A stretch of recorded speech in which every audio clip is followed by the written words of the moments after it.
it really has been a great year for TV shows and series. Over the past year, we've seen shows that broke the formula of the traditional viewing experience, like Netflix original Kaleidoscope.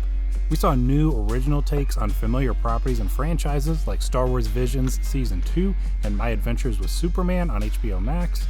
Some series brought an end to a multi-year run with powerful finales like Barry, The Flash, and Attack on Titan. Others brought a new format or style to a popular character or IP, The Last of Us, Scott Pilgrim vs. the World. Others were new entirely, The Fall of the House of Usher on Netflix, Frieren Beyond Journey's End, Scavengers Rain on Max, and many more continued stories for shows we already love. The Bear, Invincible, The Chosen. I watched 30 shows and series in the past year. What were the best ones? Let's find out. With so many incredible shows this year, I actually found it really difficult to pick out my personal favorites. But kicking things off with my top 10, I'd love to talk about The Chosen. So The Chosen is a show that I've not only been watching and really enjoying, I've also been collecting and adding it to my collection. So season 3 was the one from this year that we got to check out, and I actually just watched and finished this season a few weeks ago, and I thoroughly enjoyed it. It continues to impress me with the interesting direction and the added depth that we get to just bring a new life to the story of the Gospels and the Bible and Jesus' ministry here on earth. I love that this show has continued its mission of being accessible and as accessible as possible for its audiences and people interested. You can watch the show completely free in their app, and I highly recommend checking it out. This season, I felt like they're really challenging the audience and the viewers with the story elements and the themes that they're focusing on throughout.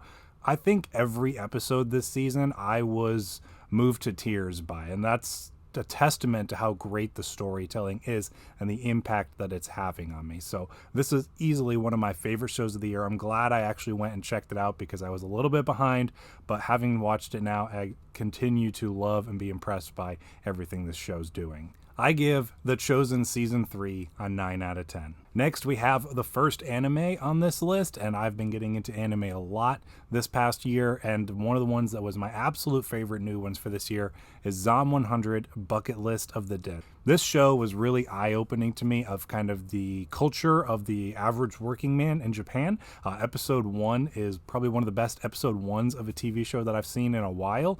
The way that it kind of pulls back the curtain and reveals what it's really like for the average working man in Japan. It really is great storytelling, and not only that, but in that first episode we get exposed to a zombie outbreak. It's one of the most unique zombie television series that I've seen, and I love the creativity that goes into it. And being a zombie series, it can go in multiple different directions. I'm glad they went the more fun, exciting, and endearing kind of route.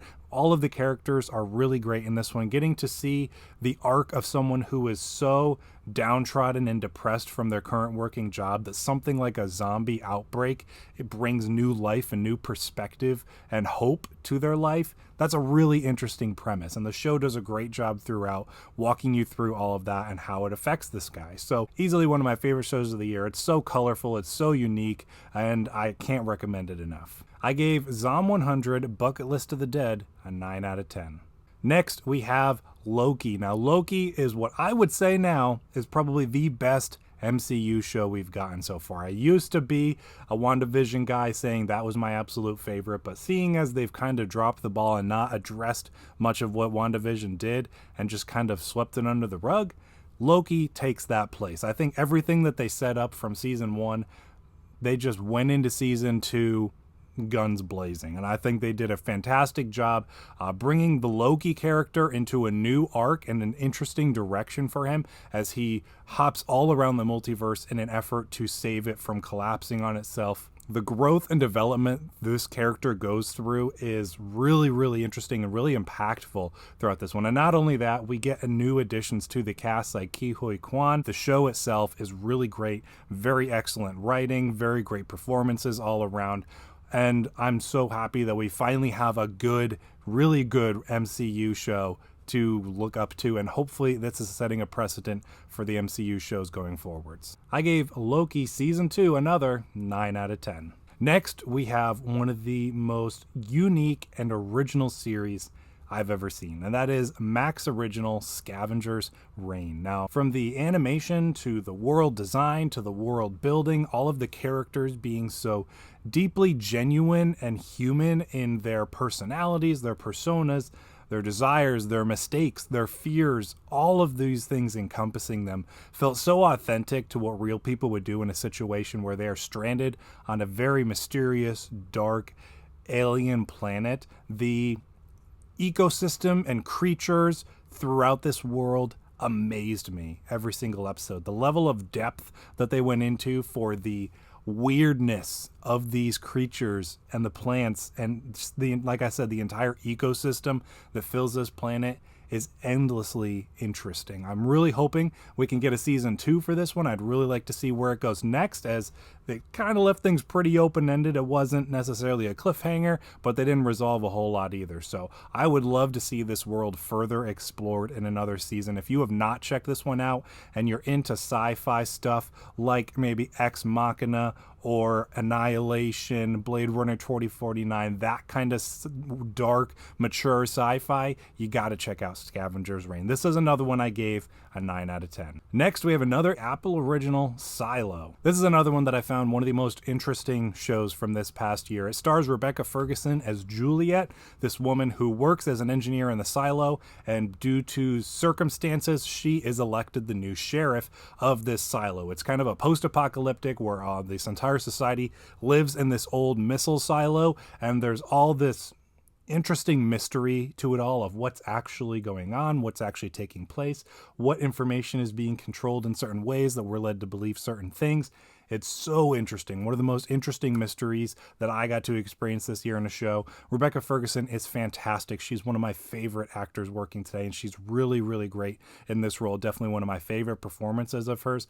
I can't wait to see where we go next based on that ending. It's another one of those shows that has a really solid arc for this story of this season, but I'm really excited to see where we go next based on that finale. Silo is another one that I gave a 9 out of 10. Next, another anime series, and this is another one that was one of the most surprising shows this year. You're gonna get tired of me saying that, but I watched a lot of surprising TV this year, so I want to recommend as much of it as I can. And we have My Happy Marriage. This is one that I watched based on some recommendations I had seen online in a podcast that I listened to as well, and I went and checked it out on a whim. It's streaming on Netflix. It's a really quick in and out 12-episode season, and it's fantastic. It's a romantic drama with elements of fantasy built into it as well. I was immediately hooked by the opening episode and subsequently fell more and more in love with the show as the story progressed. Mio is a character I very easily empathized with. She kind of lives a Cinderella type life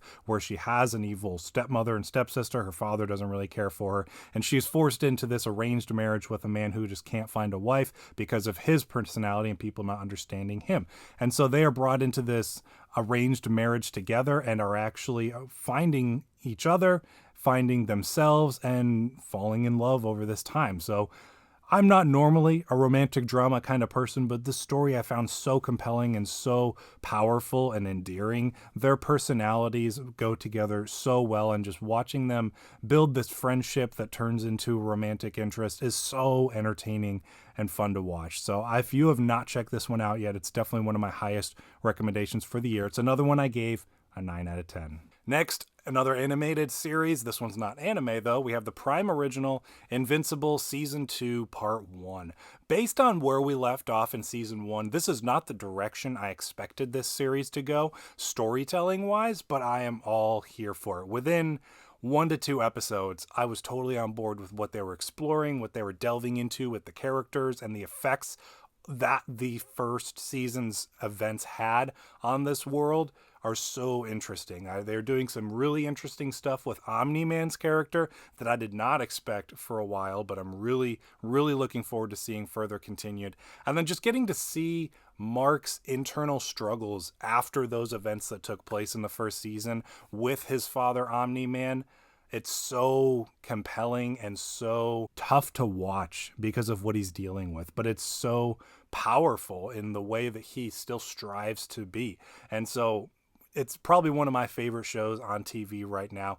I can't wait to see part 2, hopefully coming soon in the next couple of months. But for the time being, even just part 1 still gets a 9 out of 10 for me. Next, another show that was an incredible watch this year. We have another Max original, and that is The Last of Us. This show had great production design and was an incredibly passionate adaptation of the game. Now, I haven't played through the entire first game, but I've played enough to know they really cared with all of they were doing with the adaptation. It's filled with fantastic performances, an incredibly well fleshed out apocalyptic world that I loved exploring through the creature design and the world building and the design of that world as well. It has an incredible story to follow along with that has some really gut-punching moments along the way.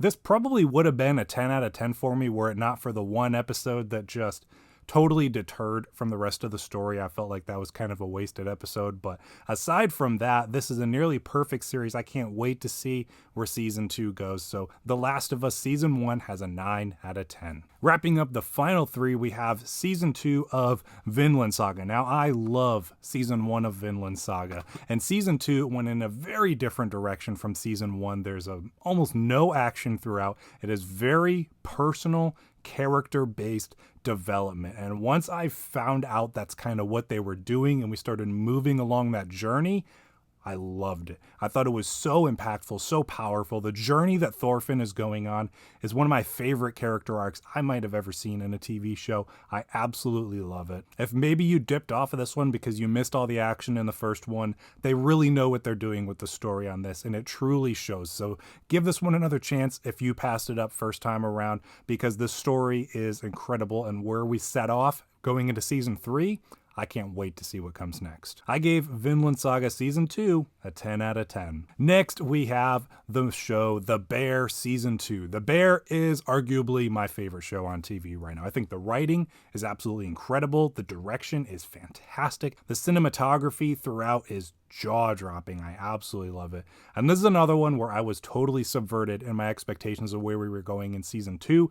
The character development is front and foremost in this one. We step back from the chaos of season 1. We're starting to find some order, and the characters are growing in such interesting ways. The writing for this show is incredible. I am so compelled by Richie, Sydney's, and Marcus's story, probably most of all. Everyone else's is still great, but those stories are so interesting to me. We have some of the best filmmaking being done in television in The Bear. So if you have not checked this show out, I cannot recommend it enough. It's incredibly well done. I give season 2 of The Bear a 10 out of 10. So I realized while editing this video that I didn't talk about one of my favorite shows of the year. Somehow when I put my list together of every show I watched this year, Blueeyed Samurai did not end up on it. Ergo, when I went to go make my favorites of the year and pull from that list, it wasn't on the list. And then while I was editing, I was like, something's missing. And then I thought about it and was like, Blueeyed Samurai. Why didn't I talk about it? So Blueeyed Samurai is one of my favorite shows of the year. I absolutely adored the animation. The first episode, I did a video just on the first episode about how it just captivated me and hooked me from the very beginning. The story setup was incredible from the beginning, and then it carried on through in a really fantastic way. Besides that, we continued to just get mind-blowingly great animation. It's a 3D animation made to look like 2D, and I just love the creativity that went into that. They actually did fight choreography for the show that they then translated into the animation for like some performance capture stuff from what I've heard. The voice acting is great. The story, where it leaves off, resolves pretty much everything from season 1, but still leaves you itching for more, and I can't wait to see where season 2 goes next. So if you have not had a chance to check out Blueeyed Samurai yet, it's definitely one of the greatest shows that come out this year. That's another one that I gave a 9 out of 10. Finally, wrapping up, this is arguably my favorite show from the year. This is one of my favorite shows of all time. I absolutely love Attack on Titan. I have the complete series so far on Blu-ray. I can't wait to pick up the final chapters when those come out. This show is incredible, and the finale of the entire series was no different. Each of these special chapters that we got this year, we got 1 hour episode, one hour episode, and then the finale itself was an hour and a half long episode.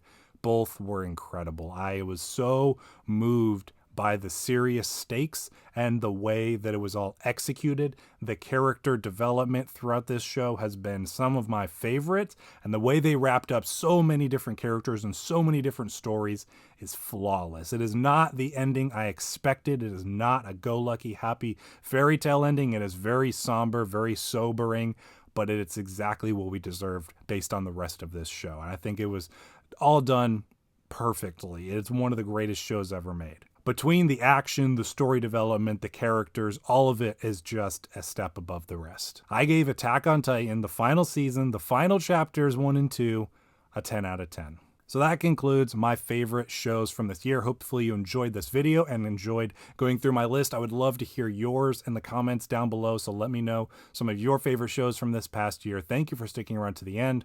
I will see you in the next one.